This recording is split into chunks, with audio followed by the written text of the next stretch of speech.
Sir எங்கள் ஊர் ஓட்டக்கோயிலுங்க sir. என் பேர் கமலமணி. எங்கள் வீட்டுக்காரர் பேர் முத்துசாமி. எங்கள் பையன் பேர் முருகானந்தன்.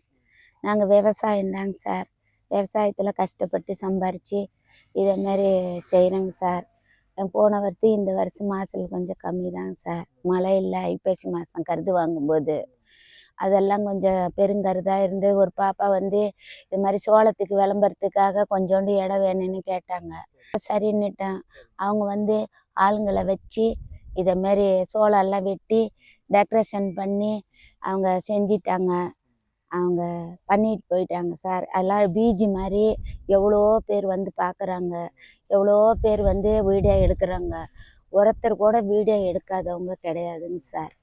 நாங்கள் கஷ்டப்பட்டு வேலை செஞ்சு இது விவசாயம்தான். இது மானாவாரி பயிர் தாங்க. வருஷத்துக்கு ஒரு வாட்டி தாங்க சார். நாங்கள் சேலத்துலேருந்து வரோங்கண்ணா. எங்கள் குலதெய்வ கோயிலுக்கு இந்த பக்கம் இருக்குது. அதனால் போயிட்டு வரக்குள்ளே இதை பார்த்துட்டோம். ஆனால் 2 கிலோமீட்டருக்கு அந்தாண்ட போட்டு இது நம்ம பார்க்கறதுக்கு கொஞ்சம் அட்ராக்டிவாக இருக்குது. குழந்தைங்களுக்குலாம் காட்டலாமேன்னு சொல்லிட்டு 2 கிலோமீட்டருக்கு போயிட்டு அப்புறம் வந்து குழந்தைங்களை கூட்டிகிட்டு வந்து காட்டுறோம். நல்லா இருக்குங்கண்ணா. விவசாயத்தை பற்றி நம்ம இன்னும் குழந்தைங்களுக்கு தெரிவிச்சுக்கலாம். இதில் என்ன இருக்குது அப்படின்னு சொல்லிட்டு நம்ம பிள்ளைங்களுக்கு சொல்லி கொடுக்கலாம்ல. அதனால் கூட்டிகிட்டு வந்திருக்கேன். சரண்யா.